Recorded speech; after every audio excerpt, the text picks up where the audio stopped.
Welcome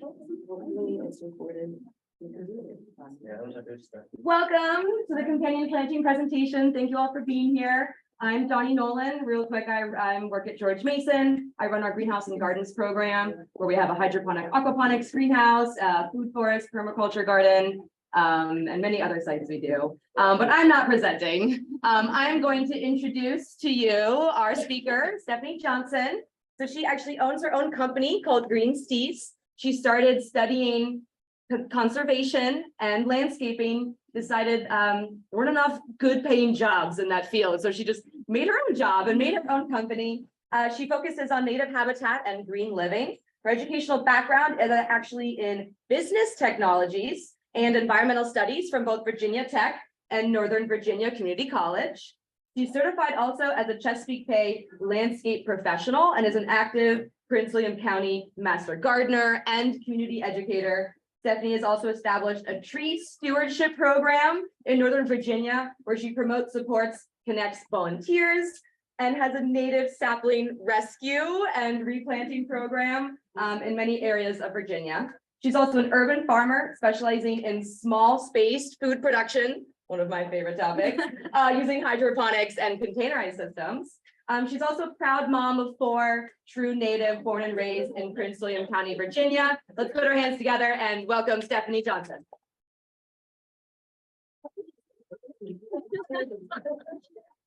Thank you guys. Thank you for being here.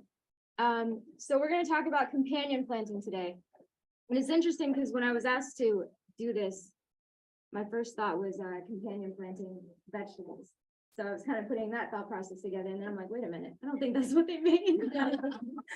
So here, you know, we have a lot of, we had a lot of native plants that basically came from communities, you know, just like we have our own communities, they had theirs. And our communities have changed over time. So basically these plants evolved, you know, due to the way the soil was, the way the moisture was in the soil, elevation and different factors. But now things are a little different. So we're going to talk about some of those differences and how we kind of combat them in our own habitat landscaping. So we pretty much have, can everybody hear me first of all? Are you guys good in the back? Okay. I'm not the greatest projector. So we pretty much have, you know, 2 types of properties now in Northern Virginia, unless you're lucky in your own farm. But we have, you know, older disturbed sites, and then we have the newer disturbed sites. But when we think about native plants and, you know, what kind of goes together, we have to consider the fact that we are not in a native landscape. We have a lot of different landscapes now. So these are our typical plant communities now. Heavy invasive pressure. So if you guys can see that, I mean, lots of invasives. And these are all properties that I've worked on. So if there's any of my clients online or in the audience, you know, don't hate me for this. But you know, this is what we're working with. And pretty much every time I go to a property, everyone thinks that they have the worst conditions, and I'm like, trust me, I've seen it all. But that's the biggest plant communities that I'm seeing now. We also have what I like to call the builder took it all, where they have knocked down every single tree. Not only did they knock down the trees, but they took away all of the topsoil. And there's really nothing left but that sublayer of clay, which nothing wrong with clay. Clay is still a good soil, but it's a little difficult for some plants. And then, you know, they kind of just plop trees in. I get a lot of properties where it's just tree too deep in the ground, surrounded by grass, and then everybody's like, what's wrong with my tree? It's not doing well. We also have what I like to call awkward hills. And it's you know, just kind of, they want to keep the water away from foundation and you know, issues like that. And you just kind of have these weird elevations that don't really occur naturally. and they're usually covered in grass or something invasive. So down there, that's me cutting stilt grass at the end of the season before it goes to seed. And that's what you have on these hills, unfortunately.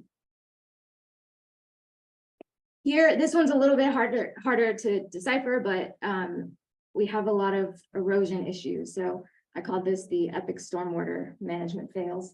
And usually this is like some of the older properties that over time, they've had a lot of issues with erosion, and it's changed how the landscape functions.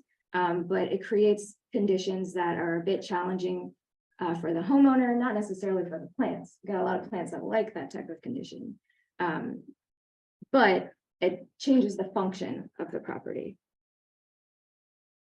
Then we have what I like to call a broad at home.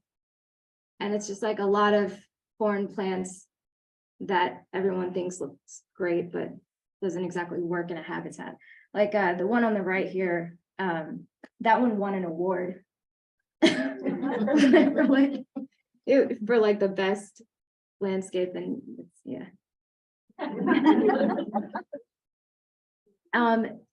This one, you know, I like to call this the microclimate mixtomania. So basically, we have a lot of properties that, you know, one area of the property is very sunny and dry, and then other areas of the property are very shady and wet. You have like all these weird microclimates, and you have to find plants that work in each one. So often they're putting in plants that like may work in one side, but it's not working throughout the landscape. So you have a lot of failures. So we're going to talk about that and what could go in there.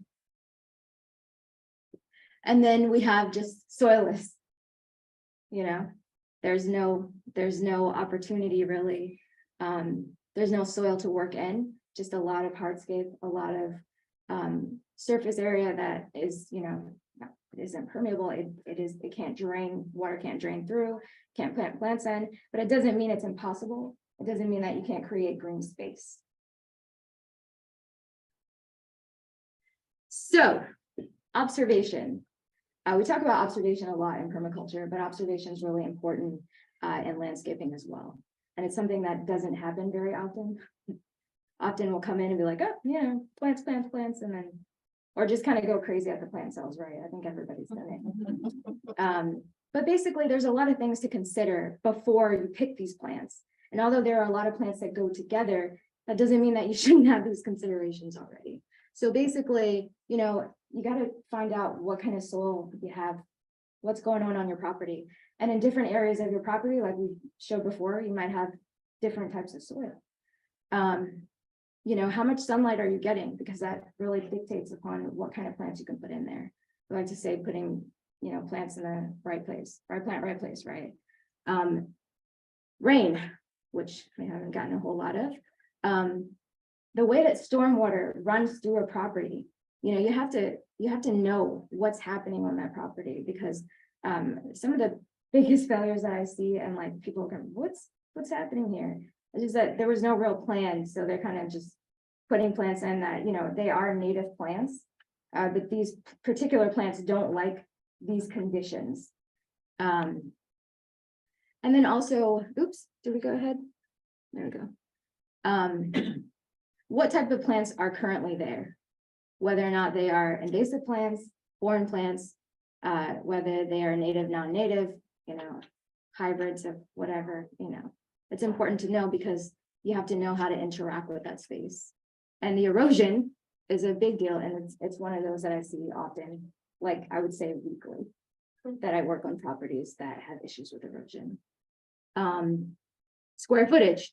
Square footage becomes important because when you are trying to create a budget for your project, you need to know what you're working with and have a good idea, because you'll be like, oh yeah, I'm gonna do this whole backyard, and it's like you need like 10 yards of, you know, soil. You don't have topsoil. You need to bring in compost, condition it, or whatever. So the square footage is important to know, because by the way, 10 yards of compost is like over $1,000. And then like what cleanups are needed, you know? Often I'll go into properties where it's like, yes, we can make this beautiful, but it's gonna take a long, like we have to work at this for a while. There is no instant, like when you have things that are Japanese honeysuckle, that's not an instant cleanup. And that's something that you're going to be battling for a while if it's well established. And then utilities, I was just talking about one of these. If you have utilities under an area that you want to put a bed, sometimes it's not a good idea, because if they need to access those utilities, they might have to destroy your garden. I've definitely gone into properties where we've had to take out plants and like make a hospital for them, kind of, where we like put them in pools and like kiddie pools and all kinds of stuff to try to save them, because they had to come in and fix septic and fix all of these issues. So it's really important to know. And also, you know, sometimes you have a cleanup that's on utilities. Like I have a bamboo project right now that's on top of a gas line. So that's fun. So one of the biggest things that I talk about is like your intent and your communication. We're going to get into plants. Don't worry, we're getting there. When we are designing for habitat, it's really important that we are communicating what it is that we're designing for, right? And a lot of people are really not with this. A lot of people are like, I'm going to go in, I'm going to do what I want. I don't care what my neighbor thinks, yada, yada. But in fact, it's really important what your neighbor thinks, because we want your neighbor to do the same thing, because we want to create habitat. And unfortunately, your property is not big enough to support the type of habitat that we need. But like most of the properties that we have now are private land.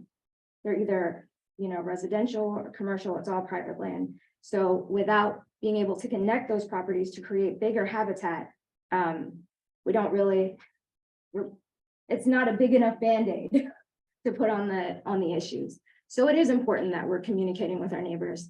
And I actually have areas that have become my neighborhoods in a sense, because I started working with people in that neighborhood, and then they said, hey, you know, can you come to my property and do that? I really like these plants that I'm seeing. I really like those butterflies that I'm seeing. And those usually get them, the butterflies, you know, and the hummingbirds. That's usually how we get in there.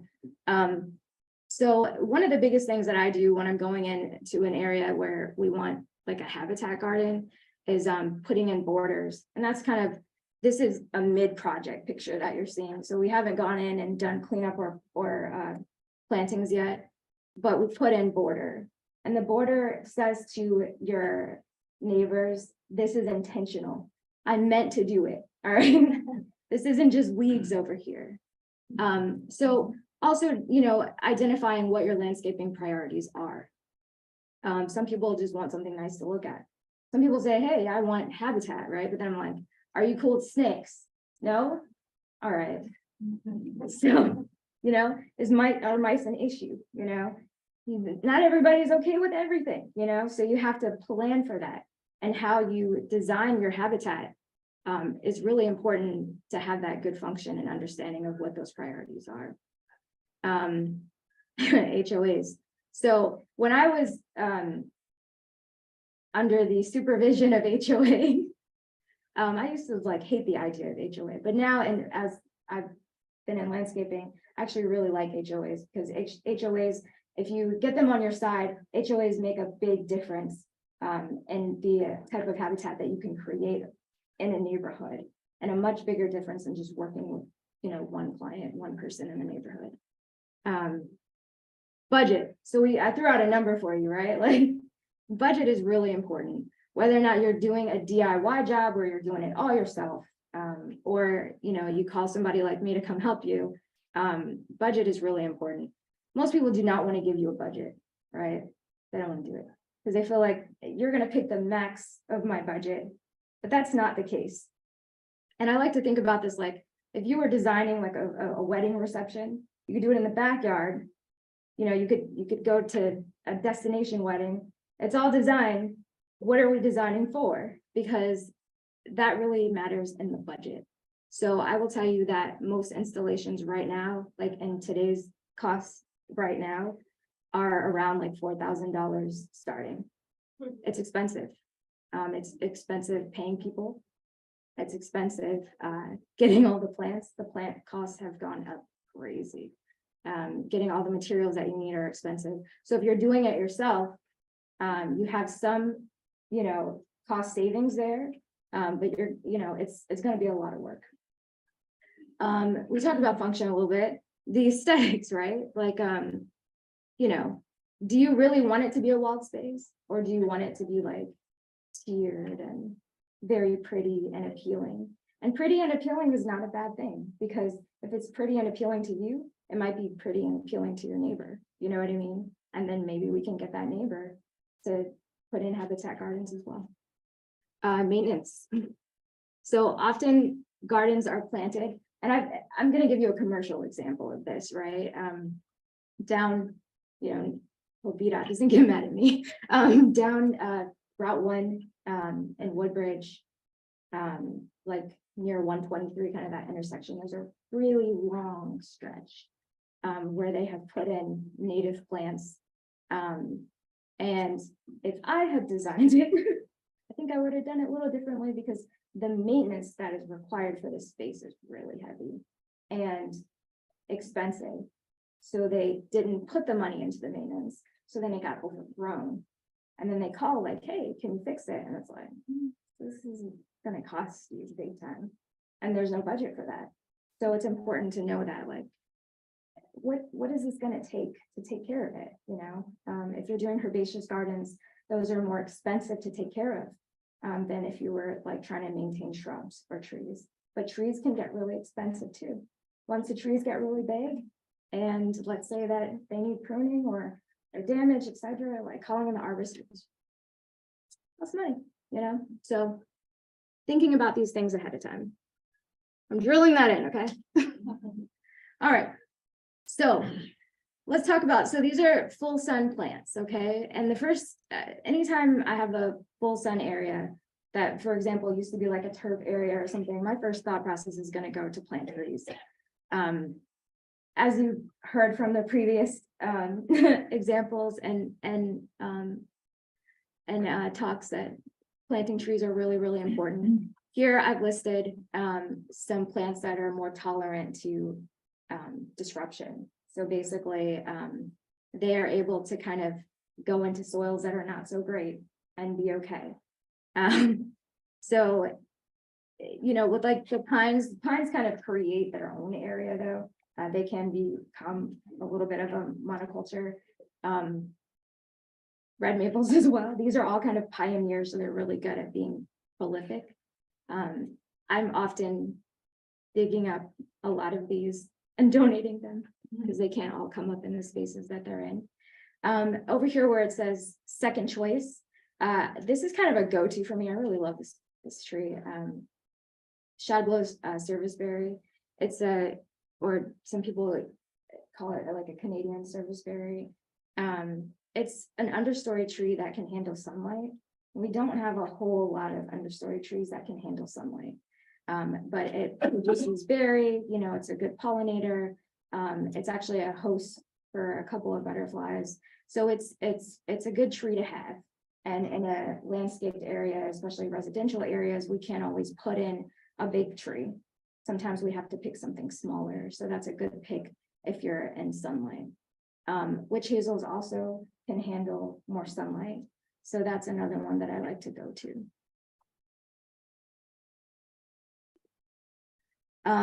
Okay, so here we're getting into kind of the meadow plants. So most people call me for meadows, right? Because meadows are very flashy and colorful. Look at all these cool plants that go in meadows. And this is by far not an exhaustive list of plants. These are just kind of plants you can find locally. A lot of plants, we'll talk about, and I've attended a lot of meetings where we talk about plants that like nobody can find them anywhere. And particularly right now, there's a real, it's really tough to get some native plants. Sometimes I have to go all the way to Pennsylvania to get native plants because there's a high demand. It's a good problem. It's a good problem to have. So these are some of the stuff that can handle drier conditions. I don't know. I think part of that is kind of blocked off, but these plants are dry to medium. So when we're talking about, oh, you can't hear me? Sorry. When we're talking about soil moisture, these can handle drought. So these are good for not just meadows, but like if you get those weird spaces where you have the full sun hills, some of these plants can work on those full sun hills. In particular, I like to point out one that I really love, which is the mountain mint. Pollinators love mountain mint so much, and it just fills you with joy watching them. It becomes like a highway. In the summertime when it's blooming, it's just like moving, it's just flowing. Everybody's in it, right? And you just go and hang out with it, and nobody's bothering anybody. They're just all it's just nectar for all. So that's a really good plant to have. But it is one that you have to check. So like if you plant it, what I do is on properties with mountain mint, I like in around March or so, I go in and I cut runners. And we donate those usually to other properties. But if you don't cut the runner, like if you have the space and you can just let it take over, cool. If not, you want to cut the runners will come up every spring and they will spread. It's a mint, you know, they will spread. But we're going to do questions at the end, but it's not as bad as like some of the herbal mints that we're used to. It doesn't do all the crazy self-seeding all over the place.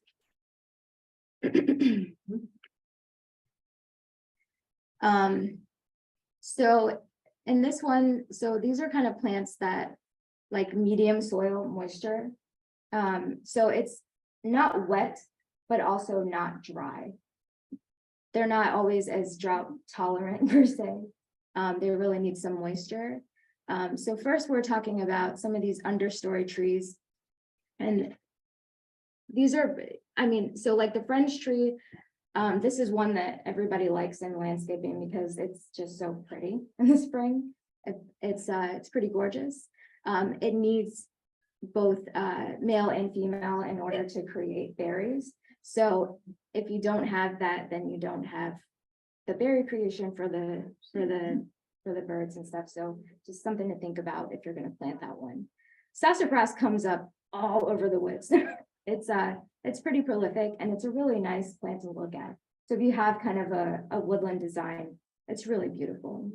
The red buds are always gorgeous, really prolific, always throwing out more. If you have one red bud, you'll have a whole lot forever. You'll have good succession. You can send some to your friends, like you'll have enough. Oops, switched over. And then, okay, so dogwoods. Let's talk about that for a second. So dogwoods are, you know, our state tree, right? They are actually moving north because it's gotten so warm from them that they're not thriving here anymore. So I hate to say that maybe one day they might not be our state tree anymore, but for now, bluebirds really like this tree. And I'm still planting it and hoping for the best because you want to give them an opportunity to change, you know, and you can't do that if you don't have that opportunity. Downy serviceberry, very similar to the other serviceberry, just kind of a little different structure. This viburnum I really like, the arrowwood viburnum, because it's more of a medium moisture. It's kind of tough, whereas another one that we find very locally, I can't remember the name of it right now. You probably know what I'm talking about. The deer browse on that one a little bit harder. So speaking of deer browsing, so the strawberry bush we really like because it's just gorgeous, but the deer also really like it. So if you have a property that has a lot of deer coming in, it's all on how you look at it. It's habitat. They were here first. You know, if you're okay with them eating it, then you know, but you might want to protect that plant. So ironwood, ironwood hornbeam, I put that one on here because I noticed that it doesn't move very well in the nurseries. Like in the native plant nurseries, they usually have it. And it's a nice tree, you know. No, I don't think people know it's a cute tree that you can use. It's not as popular, it's not on all the blogs. Hazelnuts. So hazelnuts have gone through some stuff, you know. But there are you know, people that are working to kind of restore this tree and have more hazelnuts. So threw that one on there too. Okay, so still in our medium soil, so our, you know, moist, not wet.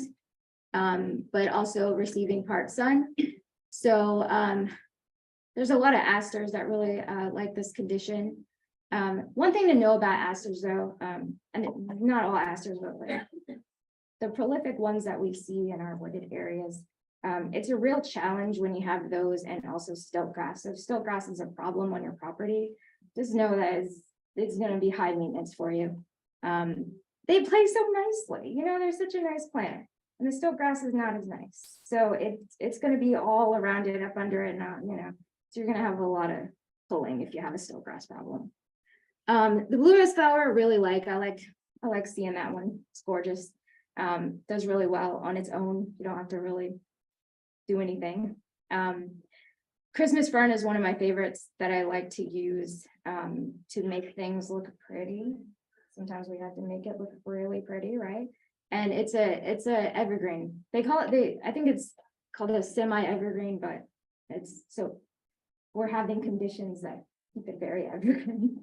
And it's a very forgiving plant, and doesn't require like a whole lot of moisture, where a lot of ferns are a little bit more moisture loading.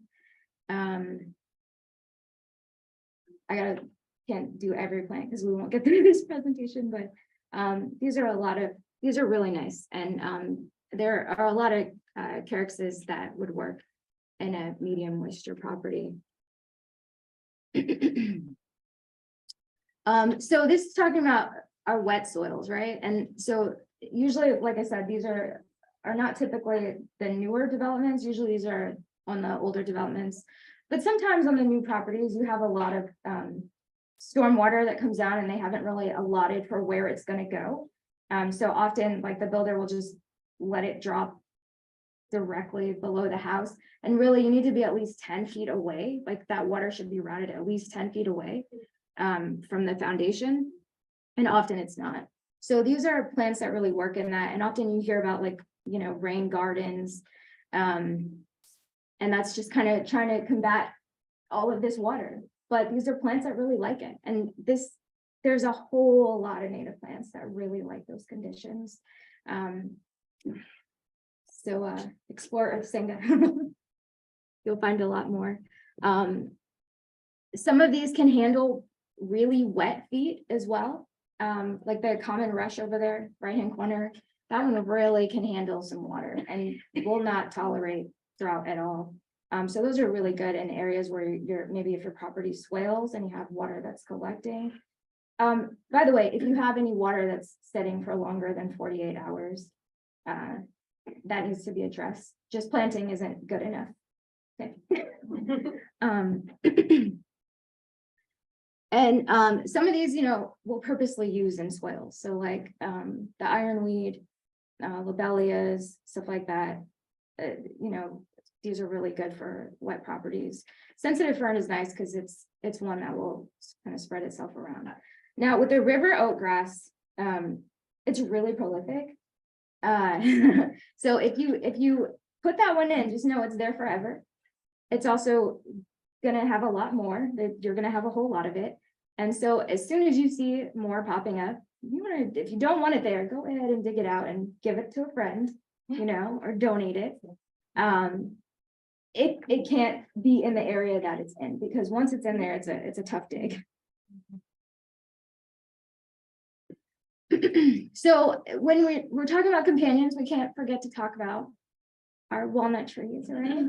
A lot of people say that they can't grow anything under walnuts because walnuts put out the juggalo, so it's they don't like to hang out with everybody. We'll just put it like that. They don't like to hang out with everybody.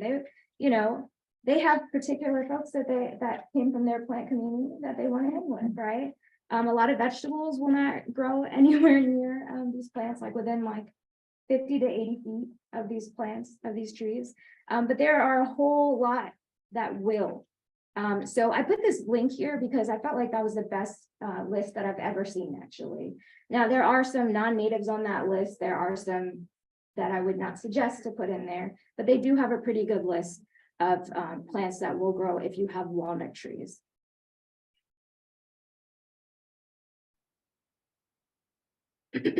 So we talked about those spaces that are really have no green space. You know, sometimes you have a balcony or a deck or, you know, and you really just don't have any green space, but you can create green space. You can use containers to create green space. Plant Nova Natives had a really good article about container gardening with natives. And so I listed that there as a good option. Now this one has, you know, this one has a hybrid in it. Okay, it's a cultivar. Okay, but the Christmas fern behind it is not. But you know, these are, if you have just a space that, you know, water just hitting it and it's going nowhere, you know, why not put a pot there and have something green that can absorb some of that water, filter some of that water before it goes into your storm system. And then also you can help to raise trees. So we talked about that I have a sapling program, and I'm not the only one with a program. There's a lot of programs in Northern Virginia that are supporting saplings. And you don't need a big space to do that. We use like tubs, like the storage tubs, and we put them in pots in the storage tubs. So when they get like a couple of feet, they're ready to be planted on properties, and then we donate them to other programs so that they can be planted on properties. So you don't need a whole lot of space in order to create green space. Good. No. Okay. So like right now, I have volunteers that are supporting this program. So if this is something that you're interested in, let me know. And basically what we're doing is, while we're landscaping and maintaining properties, there are trees that are coming up, saplings that are coming up all over the place. And they come up in places that they really just can't be in. Utility lines, all kinds of stuff, like they'll never be able to mature here. So we dig them out in the spring and in the fall, and volunteers pot them up, and they what we call foster them, but they foster the trees until they've gotten to a certain height. And then most of our trees actually go to small trees make big canopies program in Arlington. We have really good relationships with them, and they do an amazing job taking care of trees and rescuing trees. And then, you know, if you have an HOA, if you have a big space that needs to be filled, like there's a lot of trees that you can get for free without spending a whole bunch of money. So, Yeah, yeah, man. we're good. Okay. Nope. Mm-mm. Oh yeah, just exit out of that thing. Are you able to? No.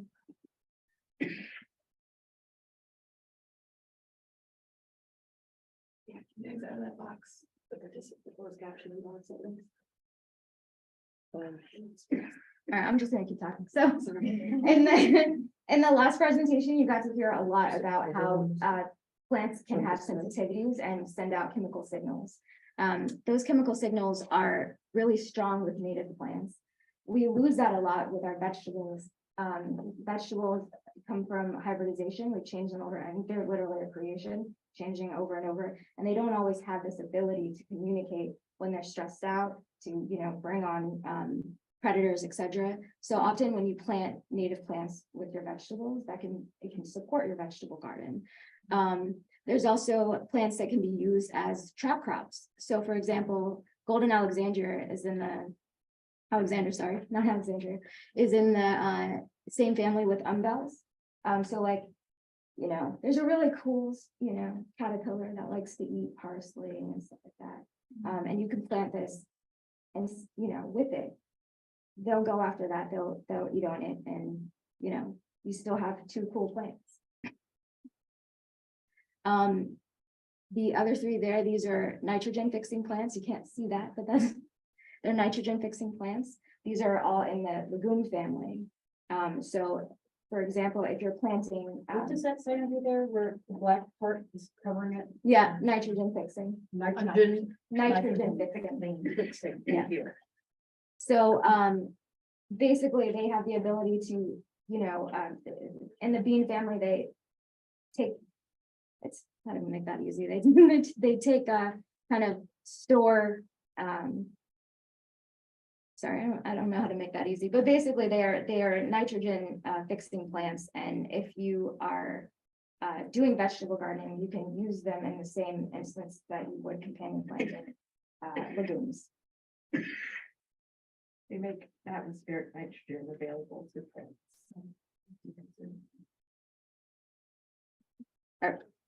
I don't know what's happening. Next slide. And then it's okay. So also we have fruit that are native here.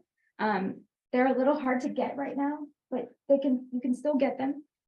So for example, pawpaws, which is the biggest fruit that we have in North America. You'll find those around the fall time. There's a lot of festivals. If you're going to like the Maryland Festival, you gotta get your tickets now. It's a really, really popular fruit at this point. Some cool blogs went out, right? Everybody got excited about it. And there's a lot of developed cultivars, hybrids of pawpaws. And this is for human production, human food versus like, you know, how we find it naturally. They've changed the fruit quite a bit and it's really good actually. But something to think about, because when you're talking about hybridizing native plants, you don't know how you're changing them. So if in this instance, if you're growing it for yourself, it's not that big of a deal. If you're growing it for habitat, I would say just plant the straight native. The blueberries, so we have both high bush and low bush blueberries. They are actually not that easy to find right now, and a little bit expensive, but put in really good fruit production. And if you plant enough of them, then you get some. And the birds will let you have some. How long does it take? If you're getting a shrub that is already, you know, got some height on it, like if you get a sapling like this, it's going to take a long time. But if you get one that's already got some height on it, sometimes it takes a couple of years to become established. You know, sometimes they'll surprise you and start fruiting early, but it just depends on how happy they are. They have to get their roots happy first. Persimmons, I'm not a huge fan of that taste, but some people really like it. These, the street native does grow kind of tall, and accessibility to that fruit can be kind of challenging. So if you're growing that for food production within your garden, then you want to think about that and kind of consider that like you would an apple tree or anything else where you want to be able to access those fruits.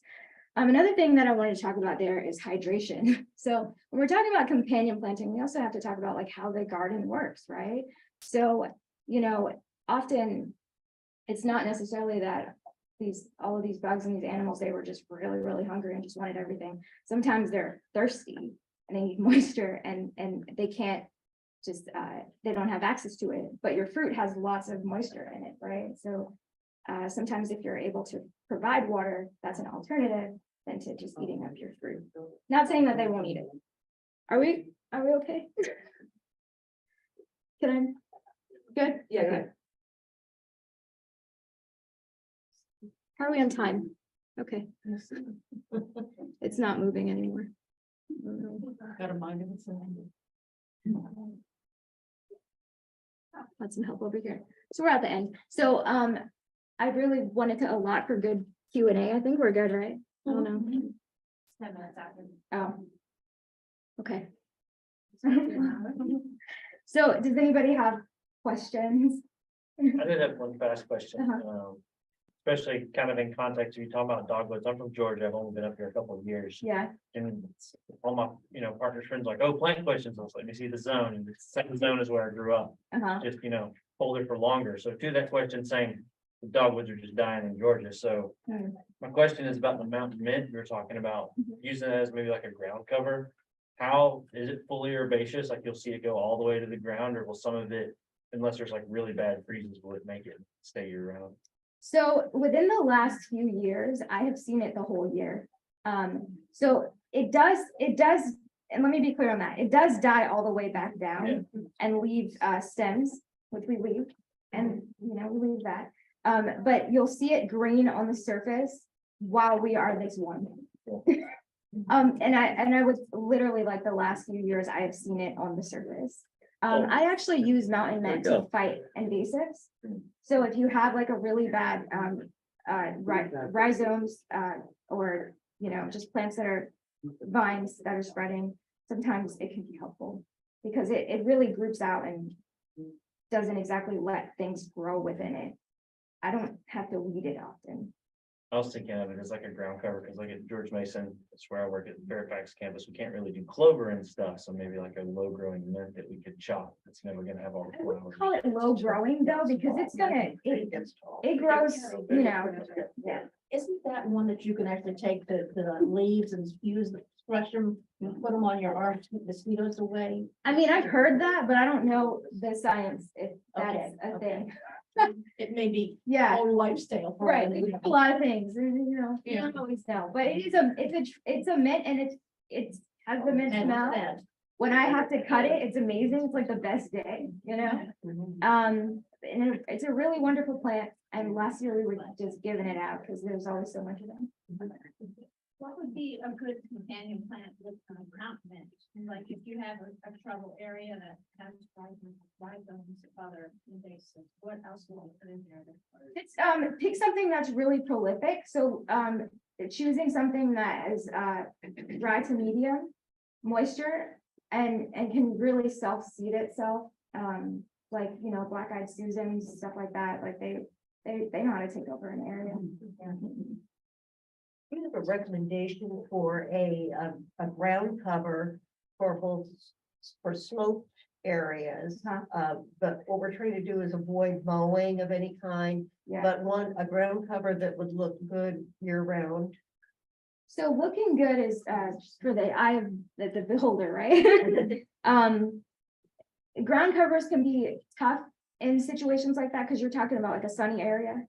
Well, it's most, it's part sun and part understory trees. Yeah, a lot of the mixed things Yeah, going you know, on, mixed right? area. Yeah, And this is a church property that I'm talking about. Okay. So, I'm a volunteer helping with a church property, and they want to stop the mowing, but Yeah. they want it to look nice.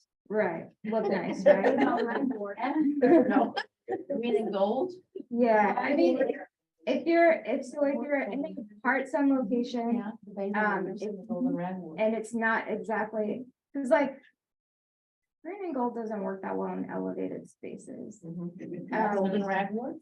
but, and then that one's not really a Moisture. ground cover, because it does get some height on it, you know? Yeah. Here. Yeah, that's a good look. Yeah, that's a good Look. one. There's different types of characters that you can. Carex use, is, that's what I'm yeah. saying. Is there a carex that is particularly good for this area? We have a lot that are particularly good for this area. If you go to like, Earth Sanga's website, they have a really good list of the stuff that they're carrying. And the good thing about Earth Sangha is that they're local, so you know that it's gonna work out.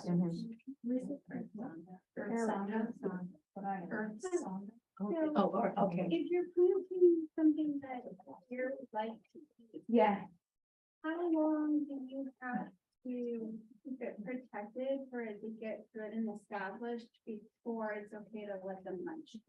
so I'm gonna answer this personally from my own experience, and people may have had different experiences. But establishment takes 3 to 4 years, like for most shrubs, for most perennials, and I would say protect it for that period of time. Just allow it to get happy first before it gets nibbled up. Thank you. You mentioned the meadows, plant meadows for full sun. And I'd like to add some grasses Mhm. to mine, but I have a small yard, so I don't want an 8-foot tall grass. So what do you recommend in terms of grasses or rushes or anything like that? So here's the thing, right? Because you're maintaining it, you're taking care of it, right? So it doesn't necessarily have to be 8 feet tall. You know what I mean? But like, like the little blue stems, stuff like that, like you can plant that.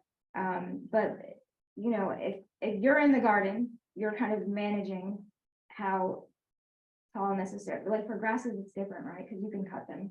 For woody plants, I wouldn't suggest that at all, because allow a woody plant to grow to what it's gonna be. The more you try to cut them back and keep them small, like the worse they're gonna be. But for a grass, you can cut. So I wouldn't say it's that. Like grasses are really great for erosion because they put down really good, nice deep roots, but they're gonna stay. in the spot that you put them in. It's not fun taking grasses out. It's funny because our turf grasses, I mean, the roots are only going down but this much. They're not really helping with erosion. The sediment movement, yes, but like not really with erosion. When I take that out, easy, right? But when you try to take out any type of ornamental grass, I've had to use chainsaws on ornamental grasses. So. Yes, sir. Oh, I had a question on dry shade under established big trees. Uh-huh. Trying to get natives established in there has been a bit of a struggle because even after a couple of years, it seems like they're not really spreading. Things that are pretty good spreaders, but I don't know if there's. I mean, I know you're not really supposed to fertilize or anything like that, but is there anything to do to kind of encourage them to be happier? So when we talk about encouragement in our gardens, right, it's really about maintaining the environment and you want to make alterations that are positive, right? So some of the questions that I would ask for a situation like this is, is it dry because the canopy is really large and kind of, stopping so much moisture? Because I've seen a lot of that. Is it dry because it's in an elevated space? Is it dry because it's getting a lot of sunlight? Like you know what I mean? There's different questions I would ask for that. But in maintaining an environment, we're thinking about what's going to be best for the plants long term. So it's, using compost and,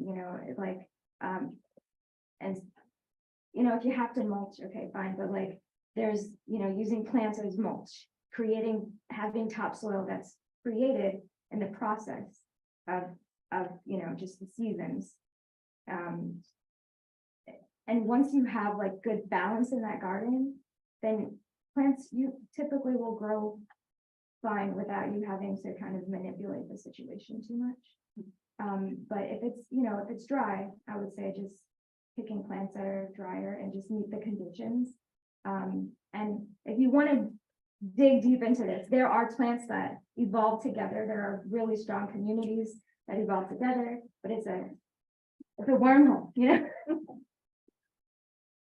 Speaking of that wormhole, like a resource that you recommend in terms of plant identification or directing your companionship? So you said plant ID? Plant ID or companionship, like, you find something, you want to work with it. Mhm. Where do I go from Where to there? deep dive? Yeah. So there's some good links. In fact, Earthsunga has some good links too on like the Messick Dry communities that evolve together. You can dig on that. There's a lot of people that have done really good studies. In Master Gardening, we like to say to use your EDU sites, right? So sites that come from research. Sure. Yeah, I like that one too. I like how they put everything in one area. You can just get it easy, right? With her tree question, wouldn't it possibly have to do with what tree is growing there? And do they have shallow roots that are interfering with what you're trying to grow? Mhm. Yeah. I'm sure it's a lot of root competition versus, also because of the canopy. Yeah, too, but they're big trees. And it's good to reduce the canopy some if you have storms that the wind can't blow through it, might knock the trees over. Lots of different elements. When we're talking residential though, it's really tough to kind of figure out without seeing because there's so many challenges residentially. You don't know what your neighbor's doing. Often I'll get a property that's super duper wet and it's literally only because someone's downspout is like facing this way. You know what I mean? So it's one of those things where it's like you have to kind of figure out what's going on within that particular property. How about plants for a hill that it's difficult to mow? Yeah. We hate mowing Anything hills, right? recommended? Yeah, so I would say on the list of like the dry, is it like sunny or is it shady? About half. Oh, that's fun. I mean, Yeah, morning sun. yeah, you might need to design that one. So whether or not you needed a design is a good question in itself. whether you need to like really design a space. Because if you're dealing with a property that has these like mixed microclimates, it's really tough to just be like, one plant, two plants. It's not gonna work that way. You have to really plan out which plants to put in. So if you're having an area that is dry, you have to use plants that are for those particular types of environments. If you have an area that has moisture, you got it, you know, right plant, right place. I can't particularly say this is gonna work. Rid of English ivy. Oh, yeah. English ivy keeps me very busy in the winter time. The grass now. It's like- Yeah. It's off the house. I got it out of there. We have had great success on properties where we have minimized English ivy. That had properties that had it really bad. We've minimized it. And when I say that, it's important to know that when you are removing invasives, you're not getting rid of them. You're not removing them forever. And the idea that you're going to remove it for, like, if you're holding on to that, it's a heartbreak long term. Because if you have it, your neighbor has it, it's all over the place, right? So all you can really do is manage that environment. But what we go in there and we dig it out, you know, we dig it out. If it's going up a tree, we cut it at the soil level, and and you gotta be careful too with English ivy, because it's never the vine that you can see. It's never the one that you see going up the tree that's like the main vine. They're really sneaky. Like, They want to survive. they're really sneaky, like they know how to live, right? So often I find them like they've rooted under the tree and you can't even access that area. Sometimes it takes some digging to even get anywhere near trying to cut it. So it's about the management really, but you can go out there and you can just dig it out. They just keep cutting it back. No, not cutting it out. I mean, You well, I mean, dig it out. You dig it Yeah, out. dig it out. You see it, you yank it out. Yeah. Literally roll it. Sometimes. Sometimes.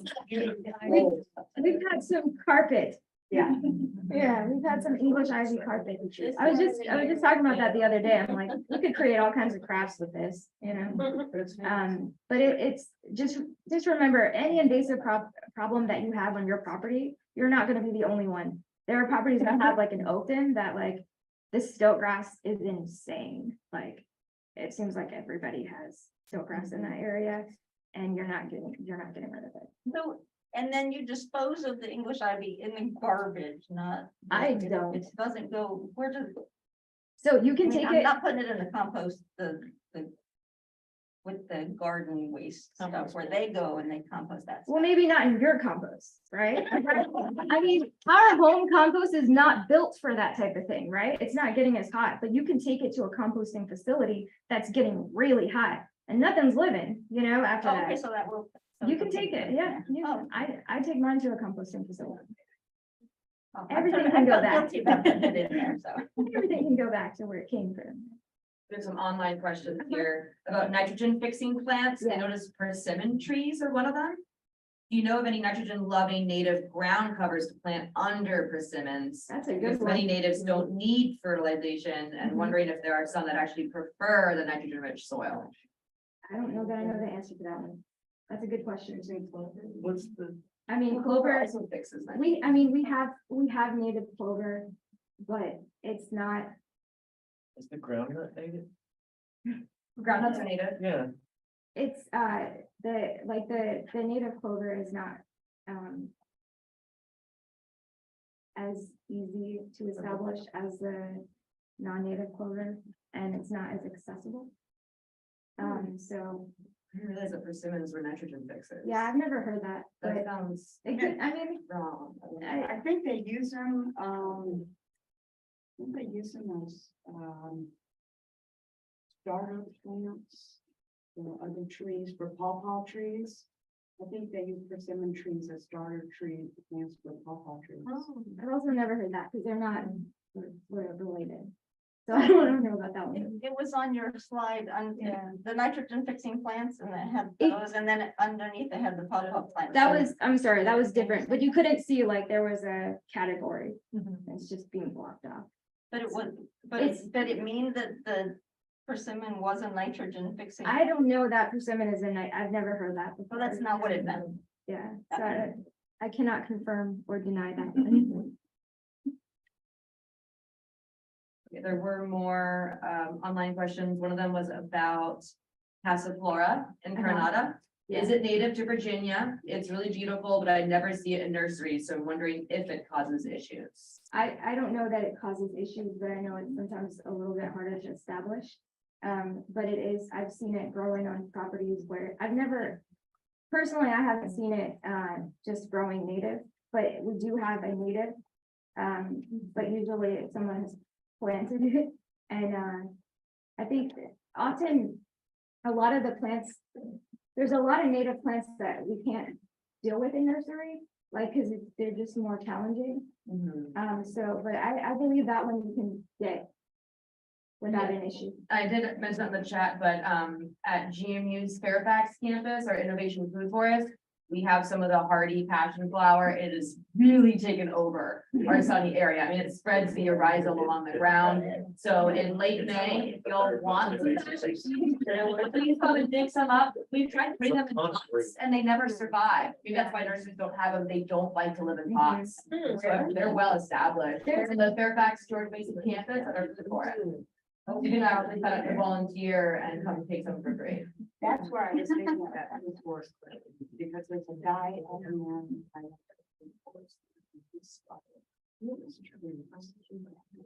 There are a lot of native plants that just don't work, they don't work out too well in the nursery setting. You know, not everything can be potted. Some things have to go through a process. Some have to be burned, like it's, you know, there's a whole lot, so not everything can be kind of cultivated in a landscaping setting. But that doesn't mean that it doesn't exist on that property already. You know, sometimes when we clean out an area, we've taken out all of the honeysuckle. I still like honeysuckle when I was a child. It's, you know, it's, once you take it all out, then other things can thrive. So often you'll have good native plants that are already in the soil, they're in the seed bank, and you don't know what you're gonna get. So sometimes you clear it out and you'll get other bad plants. Sometimes you'll get good stuff. It's a mixed bag. Someone's asking about pink muhly grass. What's What are the your question? opinions? I like it. It's pretty.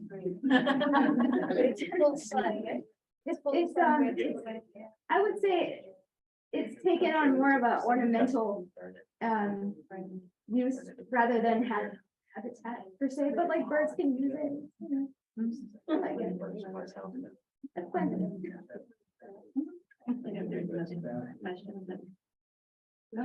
Is there anything you could suggest to plant, in like the edge of the wood area to compete with, stiltgrass? To compete with stiltgrass? To outcompete stiltgrass, I guess. Yeah, it's a tough one. It's a tough one because it's still, so the problem with stiltgrass is that stiltgrass is seed, when it goes to seed, that seed is gonna stay in the seed bank for a very long time, probably 6 or 7 years. So like if you're trying to like really reduce that, it's about disrupting its seed cycle so that it's not making new ones, you know, it's just you're dealing with the old ones, right? But that's a challenging question. It is. And what would work would really depend on that particular environment. But you know, there's some stuff, because like on some woodland edges, you're getting some sunlight, and then on some, not so much. So it really kind of depends on that environment. But I would pick something that's just really prolific, that can hold its own, you know, in the woods. I maintain buffers as well, and in the woods, I mean, I love a prolific native, right? A lot of those kind of pioneer plants, like the pokeweeds, you know, a lot of people see that and they're like that, you know, but that's actually, when I see it in the woods, I'm like, yes, better than honeysuckle. Wouldn't you think something with big, large basal leaves would help to cover the ground so that the seeds couldn't germinate as easily? I mean, if the seeds are already there, then Well, the seeds are already there, but if you pull a lot of the existing plants out and you get some natives in that end up with big basal leaves on the ground that covers the area, it would make it harder for the sun to get in for the seeds to germinate. I don't know, I've seen still grass coming up in all Okay. kinds of areas, even areas that are not receiving so much Okay. sunlight. It's a real pain. I've had some success with jewelweed crowding out. So jewelweed is one that but you're not you- gonna get in a, Damn. yeah, you're not gonna get jewelweed in a nursery setting most of the time because it's an annual. So what you can do is if you see, like if there's a property near you that's got jewelweed growing on it, you just go in there in the fall and just start collecting seeds.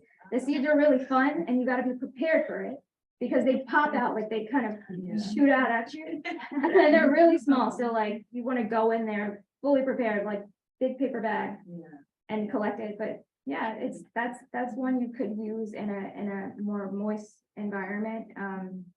But getting it sometimes is a bit challenging.